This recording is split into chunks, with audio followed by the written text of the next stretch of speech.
Welcome in, and you are sitting courtside with Karli Bell. It is just me this week, and oh boy, we are now 4 to 5 games in to the WNBA season. Some teams have only played 4 games, some teams have played 5 games, some teams have only played 3 games. So there's a lot of evaluation happening right now across the W. We're obviously going to get into the sky, but let's go through these WNBA rankings. So at number 1 is the undefeated Minnesota Lynx at 4-0. Number 2, New York Liberty right behind them at 3-0. Then you have Seattle at number 3. That's at 3-1. Phoenix at number 4, also 3-1. Golden State at 5 with 2-1. Atlanta at 6 at 3-2. Indiana at 7 at 2-2. Aces, Las Vegas at 2-2 at number 8. And then 9 through 13 in this order. LA is 2-3. Washington is 2-3. The Sky 0-3. Dallas 0-4. Connecticut 0-4. I don't think anyone predicted anything beyond those top 2 teams happening at the beginning of the season. I don't think anyone anticipated Washington being as dominant as they are, and we're absolutely going to get into the Mystics a little bit later, as well as the Aces having an interesting start to their season. Seattle looking good, but obviously, as we know, this is Chicago Sky centric. The Chicago Sky in the last week went 0-2, got absolutely obliterated by the New York Liberty at home in their home opener for the Sky. Final score of that game was 99-74. And then on Sunday, the Sky hit the road, still looking for their first win, and they lost to the LA Sparks 91-78. So I'm going to say this before I get into it. People ask why I don't do film breakdowns on here with the podcast on the main channel. And a lot of it's just from a monetization standpoint. Can't make money off of things where I have to use things that are copyrighted with rights. So what we're going to focus on instead, we may do the shot chart, but in all honesty, there's nothing in the shot chart that is as prominent as that Indiana Fever one. And this is just going to be a conversation. We're going to go through stats. We're going to go through all of that. Let's start with that Liberty game. I was at that game at Wintrust. First off, love the intro video from just an entertainment standpoint. It was a packed house, a lot of people there. Good to see Sky fans again. Good to be around the fan base again. Always a fun time. I just love being at basketball games. I don't care who's playing. That's a me thing. But let's talk hoops. New York is that team. They are that team. They are that good. And Natasha Cloud is a force to be reckoned with on the New York Liberty. She is unbelievable. What an acquisition for New York in the offseason. And Sabrina, man, like she gets hot. When she gets hot from outside, you can't shut her down. It's really hard. And that was the case for Chicago. They just got dominated across the board. We're just being beat up the floor. New York's defense was aggressive and pesky. Chicago wasn't defending the perimeter very well. New York is just showing why they're the defending champs. And Chicago had 2 really, going back to even the Indiana Fever game, they had 2 really tough games to open up the season, on the road against the Indiana Fever and then at home against the New York Liberty. It's not an excuse for the performance that we saw out of that game, but it was somewhat reminiscent of that Fever game. The turnovers are just an issue for the Sky, valuing the basketball, valuing each possession. And it's something that's been a theme in these first 3 games is the Sky will have more possessions than the other team, but they give up so many points on the turnovers. I think they gave up, it was what, I want to say it was almost 27 points on 24 turnovers, if I'm looking at the stats in that game. I mean, it was really incredible at just the lack of ball possession. I sat there in the first quarter and I was like, okay, all right. Offense doesn't feel as rushed, better shot selection. And then the second quarter happened and it was just, that was the ball game right there. The Sky got outscored 28-9 in that second quarter, putting up only 9 points in a quarter is just not how you win a basketball game. And they gave up a lot of turnovers in that game. against the New York Liberty. What's crazy is what we're seeing, and granted, I'm comparing preseason to regular season, but this is a completely different team than what I saw in the preseason. What I saw in the preseason out of Chicago was quick ball movement, transitional pace, wanting to play with pace. Turnovers were there a little bit, but it's preseason. That's a stat you don't really look at in the preseason because you're not running all the sets. There's so much that you're hiding from teams because it's more about getting people to know how everybody wants to play. But it was one of those things where what we've seen in the regular season compared to what we saw in the preseason, it's like night and day. And there are some things that I think we can chalk it up to, but it's also one of those things where you sit there and you're like, wow, this is just different. And it just didn't look good. It wasn't the Sky team that I was anticipating to see to open up the season. And then, unfortunately, it kind of continued against LA. I'm going to get back to the Liberty game here, actually. So, in that game, Chicago gave up 27 points off 24 turnovers. And I believe they had 10 of their 24 turnovers in that second quarter. Like, that's abysmal at the end of the day. Like, turnovers are how you lose games. And also, they lost 99-74. You give up 27 points off those turnovers. That game is very different. But if I want to talk positives, the shot selection was better. The offense was not nearly as rushed. It was there. Like, there were glimpses of it. But the problem was, and this credit to New York, honestly, the problem is they couldn't string more than like 2 to 3 possessions together. And the Sky did get on a really small run in the third quarter. It was like 8-0. And New York called a timeout, stopped the momentum, and then it was hard for the Sky to build it back up. It just wasn't a night for them. New York is that team, though. When you see a team on screen compared to in person, it's just different. But when I watched them in their season opener, and I watched a couple of their other games, and then what I saw in person, this is a dominant team, and they have a lot of depth. They really can go about 8, 9, sometimes 10, depending on who they're playing. I think it's really dependent on the opponent in that regard.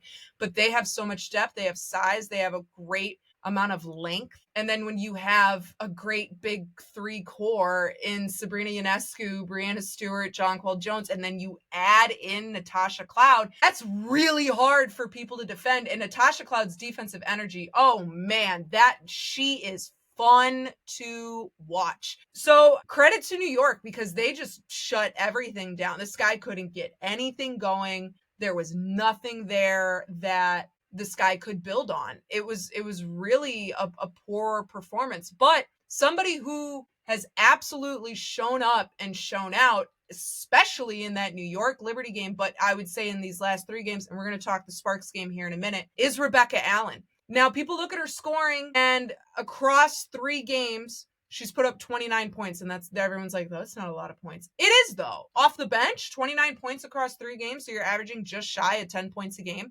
That's really impressive. And the other thing is there's so many things that she's doing that don't show up on the stat sheet. What she's able to do with her spacing, her jab step, her first step, the way that her footwork works for her to get the space to take a good shot. That's just offensively the ball also whips out of her hands very quickly, can get the ball moving. Got great court vision, great IQ. She's having a really, really, really great start to the season off the bench. And she just said she wants to make those small plays, those little plays for her team, whether that doesn't have to be scoring. It might be crashing the boards, might be getting stops, it might be creating turnovers. And she's been doing that defensively. She is proving, in my opinion, to have a spot in the starting rotation. I think 3 games in, I don't know if you make a change to the starting lineup just yet because it's only been 3 games and you want to try and give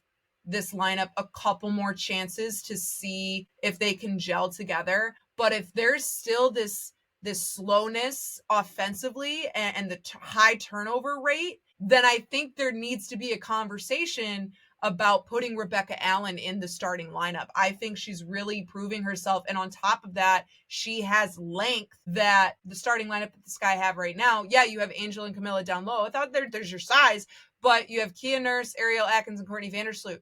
They're not the longest or the tallest players on the team. Let's say you take out Kia Nurse and you put Rebecca Allen in, and you have Kia Nurse come off the bench. You add extra length in your starting lineup that can create the defensive stops that you can turn into offensive runs, especially out the gate. The Skies sometimes have an issue starting hot.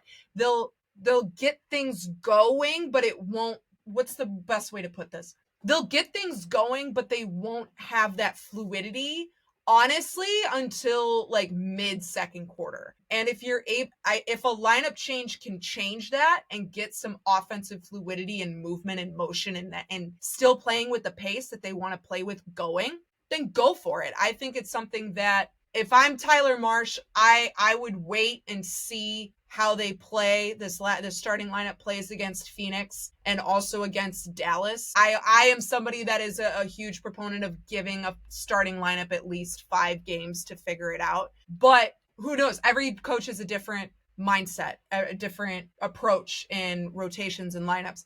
But I do believe that Rebecca Allen is making a case for her to be in the starting lineup.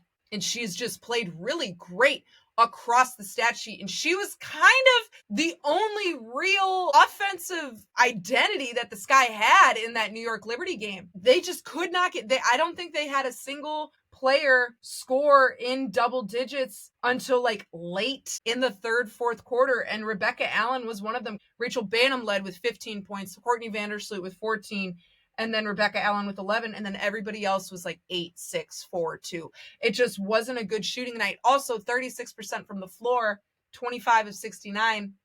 That's not ideal. It's just not ideal. Now, let's go to the Sparks game. The Sky are now 0-3, which is the first time they've started 0-3 since 2010.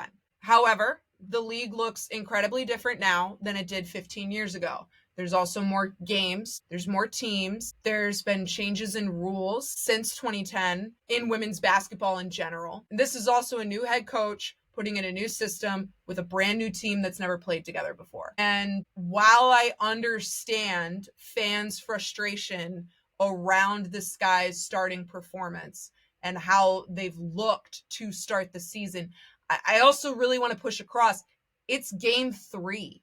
They've only played 3 games. If this performance is continuing in mid to late June, then I am a little bit more understanding of Sky fans' reactions and emotions around the team's performance. But 3 games in, I think it's a little bit too much to be overreacting. But in that Sparks game, the Sky actually played tremendously better than what we saw, day and night better compared to that Indiana Fever game. And there was improvement from the New York game to the LA Sparks game. And people are like, they still lost. Now, hold on a second. It was single digits until the third quarter when Kelsey Plum just went off. She went 17 of the Sparks' 33 points came from Kelsey Plum, and a majority of that came from the 3-point line. And that is where the Sky need to work on. The defensive identity is the biggest flaw right now in the Sky, because there really isn't a defensive identity. There's so many missed rotations, so many missed recoveries, really weak side help. There's not great safety coverage there. The defensive identity 1,000% needs work. And I'm not going to sit here and say that they look fantastic, but there is improvement. The turnovers went down tremendously. The Sky coming into that game averaged around 26 to 27 turnovers a game. They put up 17. And what's even better is they limited themselves to only 2 to 3 turnovers in the fourth quarter. That was not the case, against New York, against Indiana. The turnovers are still a problem because they ended up giving up 17 points off of 17 turnovers. So again, completely different game if the Sky are able to hold on to the basketball. And I think that's what people need to understand is that the biggest problem for the Sky right now is turnovers. Are there missed rotations defensively? Yes. Are they not playing with pace in certain spots? Yes. Is there not the best movement in ball movement sometimes? Yes. But the biggest problem for the Sky right now is valuing the basketball. The Sky against the Sparks, gave up 17 points on 17 turnovers, and they lost 91-78. Take out those 17 points, Sky win the ball game. So, and that's if you look again across the board, if you take out those turnover points, it's single digit games for the Sky. The turnovers are the biggest problem. And it's not just on one player. It's across the board. Like there are some turnovers that there's such a thing as a good turnover and there's a thing as a bad turnover. A good turnover is when I see players fighting for the ball and it comes and it brushes on your hand and it rolls out of bounds. That's a turnover that you could sit there and be like, okay, I appreciate the effort that you put in to try and fight for the ball to gain the possession and move on. That's a good turnover. You're not happy with it, but it's a turnover that you can live with.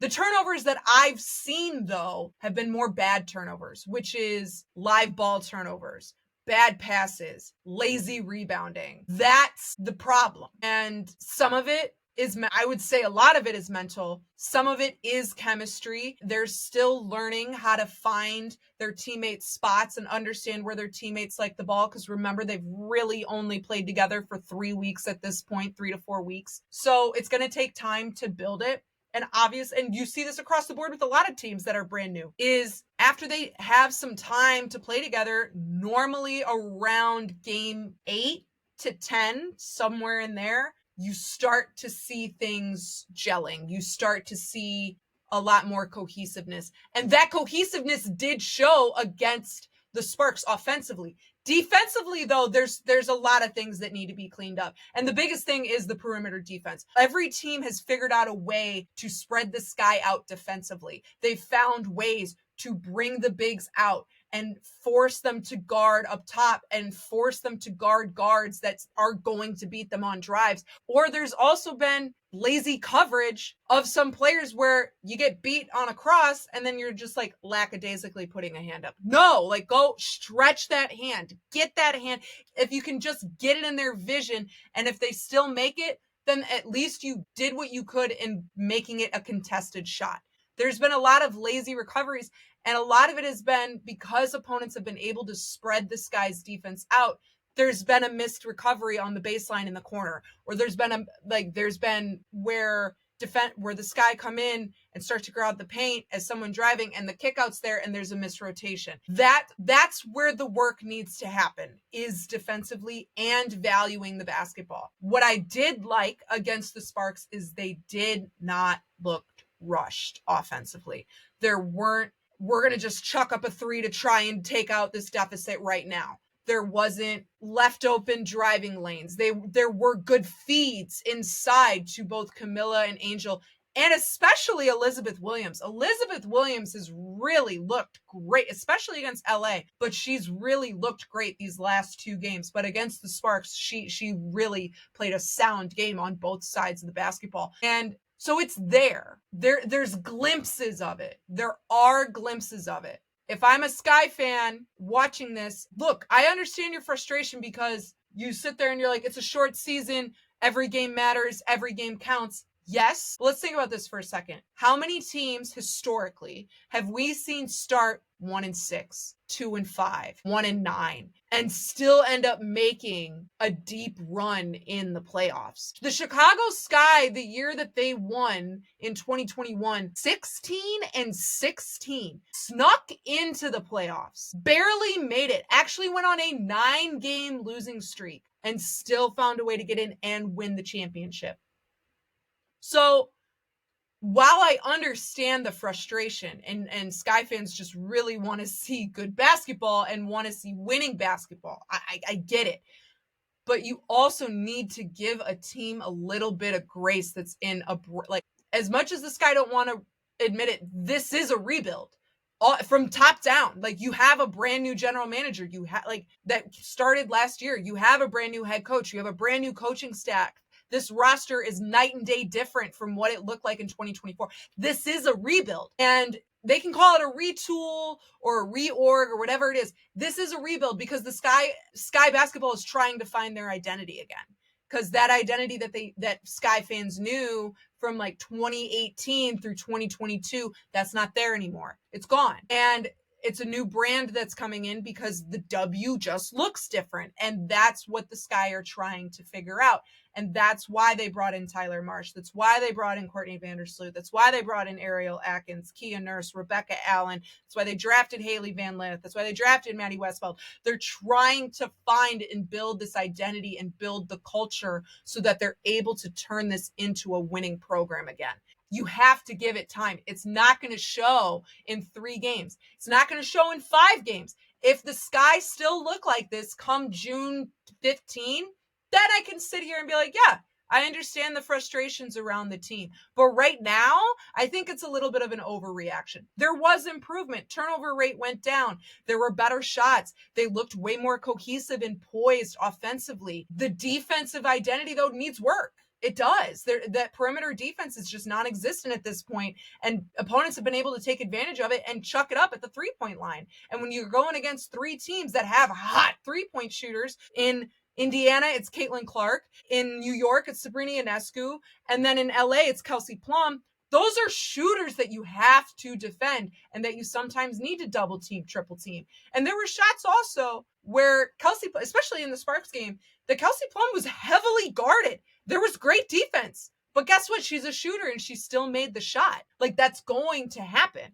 So the perimeter defense as a whole, there needs to be more of an identity there. I would love to see more hands in passing lanes. I would love to see the aggressiveness that fans have seen, WNBA fans have seen out of Ariel Atkins in like 2017 to 2019. I want to see that throughout the entire team. I want to see that ferocity, tenacity, aggressiveness, hand in the face, hands in passing lanes, all it like playing the bully ball type of basketball that they want to play. I want to see that because it's not showing right now. And if I'm Tyler Marsh and I'm this coaching staff, the Sky are now going to play 3 games in 6 days, technically 4 games in 7 days because they just played on Sunday and then they play Tuesday and then they play Thursday and then they play Saturday. So there's benefits in playing that many games in a short amount of time because it, one, teaches you to mentally flush everything. It forces you to really study film, understand what's working, what's not, because at the end of the day, when you're playing in the game,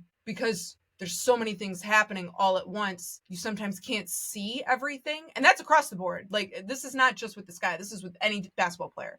When you can sit down and you see the film and you're able to see things that you miss. Like, there was a play in the 3rd quarter where Ariel Atkins had the ball and she hesitated and there was a wide open driving lane that she could have just taken it straight to the rack and either had it be a great contested shot or possibly get fouled, go to the free throw line, or do a quick kick out to try and knock down a 3. Like, there were some missed opportunities offensively that I think when the Sky go back and specifically watch the game against the Sparks, they're going to see where they can improve. But the biggest thing that needs to improve is the turnovers. You can't give up 17 points off 17. You just can't. You can't give up 27 points off 24 turnovers. Can't give up 30 plus points off 26 turnovers. Like, you just cannot do that. It is a completely different ball game if you're able to value the basketball. There's going to be turnovers that happen in a game. I'm not saying there's never going to be a game where you put up 0 turnovers. And if there is, like, bravo, that's like unbelievable disciplined basketball and also some really poor defense by the opponent.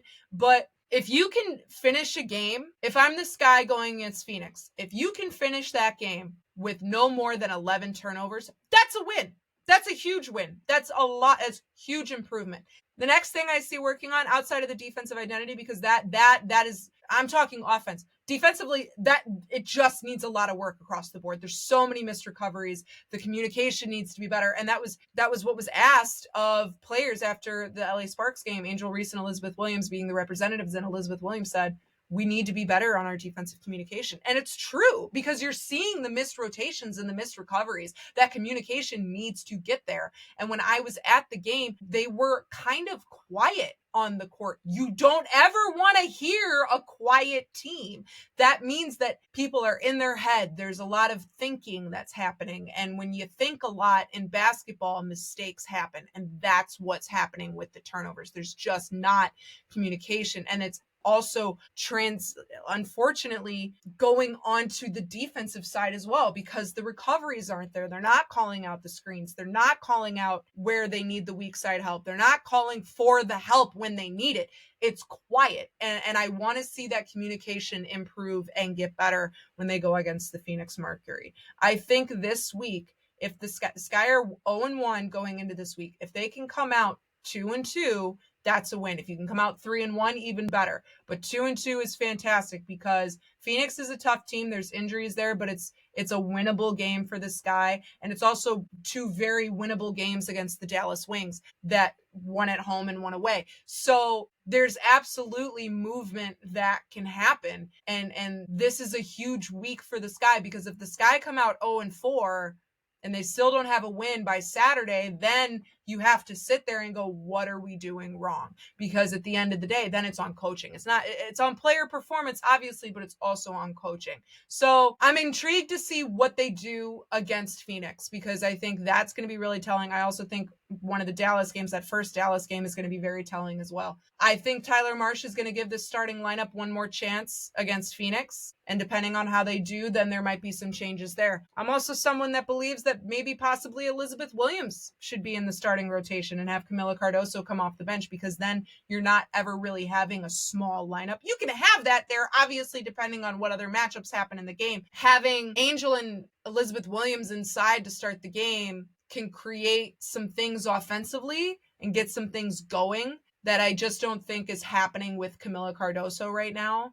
And I also believe there's things defensively that would work a little bit better. You know, if I'm Tyler Marsh, the way that I see the starting lineup moving forward, I'm also going to say after what happens in Phoenix, because I believe he's going to still have this same starting lineup against the Phoenix Mercury, because again, it's only been 3 games, but I would have Sloot, Atkins, Allen, Reese, Williams. That's the starting lineup that I could see working, and having Camila come off the bench first thing. So then you're always having that size factor there. Then you can bring in Michaela, you can bring in Banham, you can bring in Haley Van Lith. You know, she was not available against the Sparks. She's dealing with a bit of an ankle injury. So there's a lot of work that needs to be done, but it's only been 3 games. I think there needs to be some understanding of what's going on. If this was happening in July, totally get it, but it's happening in May. And of all times for this to happen, you want this to happen in May. You don't want this happening in June or July or August or September. Get all this ick out now. Make these mistakes now, because then you can learn from it, build on it, and hopefully turn it into a winning season as the season continues. So big game against the Phoenix Mercury on Tuesday. We'll see what happens there. And then 2 big games against Dallas, 1 at home and 1 away. So I think they could win all 3, but if they can at least pull 2 wins out of the week, I think that is a great start for the Sky. Before we get into talking about the rest of the WNBA, just want to say make sure you follow us at Courtside KB on all social sites. That's Twitter, Instagram, Threads, Blue Sky, TikTok, all of it. And then if you're watching us on YouTube, please make sure you follow, like, subscribe, and comment on our YouTube channel. Love hearing ideas that you guys want to hear me talk about. And then as well, I have officially started the Patreon. And if you want film breakdowns and you want to see how things happen, that is where you can find those, is on our Patreon. There's 2 tiers. There's the Zone tier, which is $3, which means you just get this podcast and you just support us. And I appreciate you. And you get it early. Oh, props to you. Congrats to you. You can get it early, hear everything, get all the knowledge and insight almost as soon as I'm done with editing everything. But then there's our man-to-man tier, which that is $6 a month. And in that man-to-man tier, you not only get the podcast early, but you get a bonus Patreon exclusive episode where those film breakdowns happens. May have some special guests. May also have some history lessons on there. I've done a lot of research on Title IX in my last 10, 15, well, my whole life, but the last 10 to 15 years about the law. And it's something that people have asked about. And I think I might be doing some conversations about Title IX and how there's benefits and hindrances to the law in women's sports, along with other conversations. Maybe if it's right after a game or right before a game, it's previewing that game that night or recapping the game from the night before. So there's a lot of things that can happen over on that Patreon. So if you want all the website, all the information there, film breakdowns, all that jazz, and you just really want to support me there, that's our Patreon. And then again, also have a website that is free for all of you. Don't have to pay for it. That is courtsidewithkarlibell.com, where I have takeaways, feature stories are coming as the season progresses. I'm going to have statistical breakdowns, analytical breakdowns, other things there to talk about what is going on, not just in the sky, but also in the WNBA. So a lot of things moving and shaking there. But yeah, those Patreon episodes on Thursdays. Those will be available on Thursdays. All right, let's talk the rest of the WNBA. I kind of brushed on it, but oh man, is New York that team. New York is just that team. They just are. That's not true, because Minnesota's really, really dominant too. I believe Nafisa Collier should win and will win the MVP this year. She is just playing with such a dominant force on both sides of the ball. I think her average is just shy of 30 points a game, like through 3 games right now. It's just insane what she's doing. Nafisa Collier, averaging 29.5 points a game through 4 games. You're averaging near a 30 spot. That's insane. But Minnesota really is that team. And New York. New York is that team. I believe we may see a rematch, unless some other teams this year, and I'll get into it, some other teams this year that start to shock people and move up and start doing some things. And one of those teams that I think everybody in WNBA media, including myself, has underestimated, the Washington Mystics. They look great. Brittany Sykes, I've always been a huge fan of her game. She's playing just lights out. Kiki having such a dominance inside, and Sonia Citron. I knew that her game would translate when I started watching her at Notre Dame. I knew she was just going to be a force to be reckoned with, and she's really proving it. And I also really believe that if they had Georgia Amore there, and I think when she comes back in 2026, Washington Mystics are going to be a real dominant force, and they're shocking a lot of people right now in how they're playing. I am genuinely impressed with what the Washington Mystics are doing. I am thoroughly impressed and surprised at how well they are playing to start the season. Another team, I don't think I'm as surprised. I wouldn't say I'm surprised. I'm just really impressed, is the Seattle Storm. I knew they would be a top 5 team, top 6. I had them at 6 to start the season, but I think 5 through 7 in my mind was like really interchangeable. And Seattle is really looking good. Nneka Ogwumike, good Lord, man. She's been in the league like over 10 plus years. I think she's in year 14 or 15 right now. She looks fantastic. Skylar Diggins also looking great. And that front court that they have in Seattle, in Nneka, Dominique, and Lee, I mean, I don't know how you defend that. It's really hard to defend that size and power in there. That is power. That is strength that they have down low. Seattle just looks fantastic right now. If I'm giving out my power rankings right now through 5 games, I have Minnesota at 1. I have New York at 2. I would put Seattle at 3. I would put Atlanta at 4. Phoenix at 5. Indiana at 6. Las Vegas at 7. Golden State at 8. That is my power rankings to start. Again, we're only 4 or 5 games in. So that's obviously going to change as the season progresses, but this is going to be a real fun season. And oh man, if you're not watching Minnesota and New York right now, I don't know what you're doing. They are just 2 really fun basketball teams.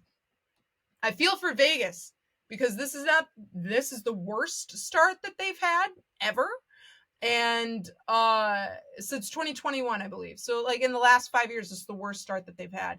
And But it's also been a tough start. That their depth is also a question. Like Asia Wilson is doing a lot. So is Chelsea Gray and Jackie Young, and not to discredit them. But outside of that, who's your forward outside of Asia? Like, yes, Asia can do a lot. She was MVP for a reason last year. But I want to see more depth out of them, and I want to see how they're able to expand as the season progresses. Again, we're only 3, 4, 5 games in. For some teams only playing 3, other teams playing 4, some playing 5. So it's so early in the season. There's so much that can happen, but it's really been a fun start to the season this year. I'm gonna just say I'm really impressed with the Washington Mystics. I just am. They're playing great basketball. They really are. I also feel for Dallas in some ways, because if you look at their roster, this is a team that should, like on paper, should be better than what they're doing, but there's just some things that aren't clicking. And again, I think it's a team that if you give them time, they might figure it out, but it could also be a long season for them too. Connecticut is in a full rebuild. You know, they have their moments where they look really good, but then there are other moments where you sit there and you're like, okay, this is a team that's still a work in progress. I would also say Golden State able to like do some things and surprise some people. But the team that I am impressed with the most right now is Washington. Also Atlanta. Man, that Atlanta game against Dallas, that was just a dominant performance in there. Alicia Gray I believe she's averaging right now. Yeah, she's averaging just shy of 20 points a game. Brianna Jones with 12 rebounds a game on average. Alicia Gray just really, really dominant right now. And then followed by Ryan Howard, Jones, and then Beachy. Atlanta is a team that I think they're going to be a solid team. They just play really well. You have a great core there. I love the Ryan and Alicia Gray, the Ryan Howard and Alicia Gray pairing and the guard group. I think they look really, really good. I'm intrigued. You know, I'm going to be watching a lot more Sky this week, obviously, than other teams. But I'm really, really, really intrigued as a Sky reporter how the Sky fare this week.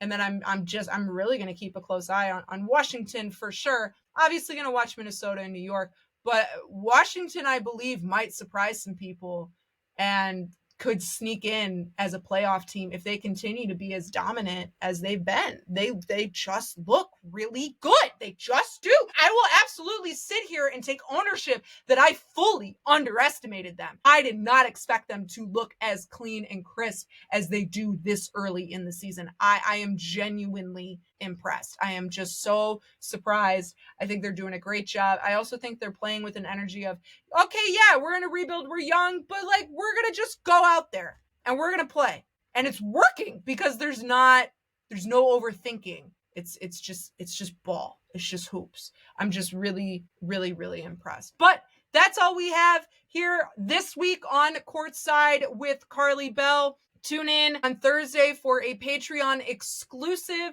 where I'm going to do a film breakdown of their game against the Phoenix Mercury and preview their game against the Dallas Wings. That's what I have in store on the Patreon exclusive episode. I appreciate a comment from one of my patrons who said they wanted to see a little bit more of the film breakdown. Got you. So I'm going to be a little bit more in depth in this upcoming Patreon exclusive. But that's all I have here on Courtside with Karli Bell. Make sure you follow us at Courtside KB on all platforms. Join our Patreon. Make sure you like, comment, subscribe on our YouTube, and you check out our website, courtsidewithkarlibell.com. And I'll see you next time on the sidelines.